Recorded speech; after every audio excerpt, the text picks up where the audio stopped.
కుమారుల సంతతి. నోవహు కొడుకులు షేము, హాము, యాపెతుల వంశావళి ఇది. జలప్రళయం తరువాత వాళ్లకు కొడుకులు పుట్టారు. యాపెతు సంతానం గోమెరు, మాగోగు, మాదయి, యావాను, తుబాలు, మెషెకు, తీరసు. గోమెరు కొడుకులు అష్కనజు, రీఫతు, తోగర్మా. యావాను సంతానం ఎలీషా, తర్షీషు, కిత్తీము, దాదోనీము. వీళ్ళ నుంచి సముద్రం వెంబడి మనుషులు వేరుపడి తమ ప్రాంతాలకు వెళ్ళారు. తమ తమ జాతుల ప్రకారం, తమ తమ భాషల ప్రకారం, తమ తమ వంశాల ప్రకారం ఆ దేశాల్లో ఉన్నవాళ్ళు వేరైపోయారు. హాము సంతానం కూషు, మిస్రాయిము, పూతు, కనాను. కూషు కొడుకులు సెబా, హవీలా, సప్తా, రాయమా, సప్తాకా. రాయమా కొడుకులు షేబా, దదాను. కూషుకు నిమ్రోదు పుట్టాడు. అతడు భూమి మీద పరాక్రమం కలిగిన శూరుల్లో మొదటివాడు. అతడు యెహోవా దృష్టిలో పరాక్రమం గల వేటగాడు. కాబట్టి యెహోవా దృష్టిలో పరాక్రమం కలిగిన వేటగాడైన నిమ్రోదు వలే అనే నానుడి ఉంది. షీనారు ప్రాంతంలో ఉన్న బాబెలు, ఎరెకు, అక్కదు, కల్నే అనే పట్టణాలు అతని రాజ్యంలో ముఖ్య పట్టణాలు. ఆ ప్రాంతంలో నుంచి అతడు అష్షూరుకు బయలుదేరి వెళ్లి నీనెవె, రెహోబోతీరు, కాలహు పట్టణాలను, నీనెవె కాలహుల మధ్య రెసెను అనే ఒక పెద్ద పట్టణాన్ని కట్టించాడు. మిస్రాయిముకు లూదీ, అనామీ, లెహాబీ, నప్తుహి, పత్రుసీ, కస్లూహీ, కఫ్తోరీలు పుట్టారు. ఫిలిష్తీయులు కస్లూహీల సంతతి.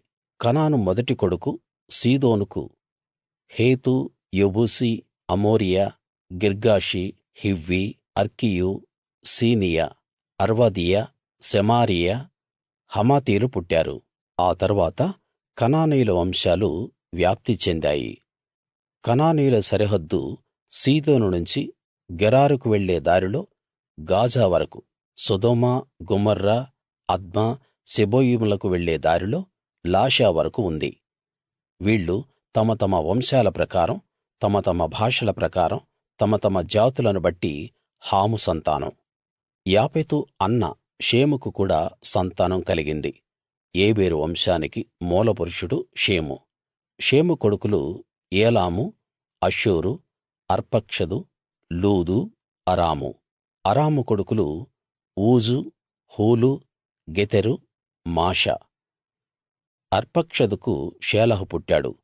షేలహుకు ఏబెరు పుట్టాడు.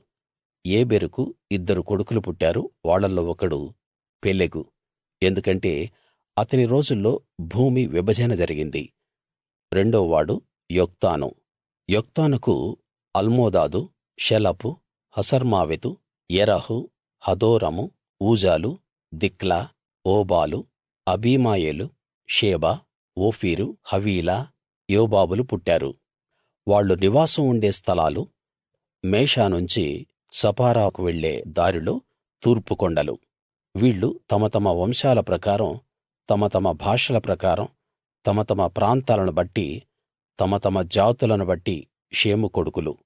తమ తమ జనాల్లో తమ తమ సంతానాల ప్రకారం నోవహు కొడుకుల వంశాలు ఇవే.